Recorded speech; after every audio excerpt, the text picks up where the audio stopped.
எங்கள் அம்மா கோசம் எங்கள் அண்ணன் எந்த மூலிகை எந்த பிரச்சனைக்கும் போக மாட்டான், எதுக்கும் போக மாட்டான். எங்கள் அண்ணன் எல்லாத்துக்கும் பார்த்துட்டு இருக்கான். எங்கள் அம்மா கோசம் இருப்பான் எங்கள் அண்ணன். எங்களை ஃபுல் அண்ட் ஃபுல் எங்கள் அம்மா பாத்ரூம் போகிறதும் இது பண்ணுறது, எங்கள் அம்மாவுக்கு டச் பஞ்ச் பண்ணுறதுக்கும் எல்லாத்துக்கும் எங்கள் அண்ணன் தான் பார்த்துருக்கேன். எங்கள் அண்ணன் பேர் விக்னேஷ். எங்கள் அண்ணன் கோசம் எல்லாமே அவன் பார்த்து அவன் இல்லைன்னு நாங்கள் சும்மா சொல்லுவோம். அவனுக்கோசம் அவன் என்ன தோணுச்சுன்னு தெரியல. அவன் என்ன பண்ணான், அவன் பண்ணதும் தப்பு தான், நாங்கள் தப்புன்னு சொல்லலை. அவன் என்ன மாதிரி இந்த கோசம் பண்ண சொல்லி ஆனால் அந்த முக்கால்வாசி அந்த பாலாஜி டாக்டரால் தான். நானே எங்கள் அம்மா கூட கோசம் போய் நின்றுருக்கேன். எங்கள் அம்மா போய் கேட்கும் போது எங்கள் அம்மா எடுத்துக்கு என்ன பண்ணிருக்காரு, நோட்டை தூக்கி வச்சிருக்காரு.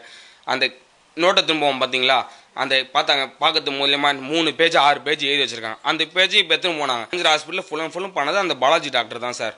வேறு எதுவுமே நாங்கள் இப்போ சொல்ல முடியாது. மக்கள் நீங்கள் பார்க்கணும், வேறு எதுவும் எங்களுக்கு அது எங்கள் அம்மா மாதிரி அழுது பார்த்தாங்க. யாருமே அவதிப்படக்கூடாது.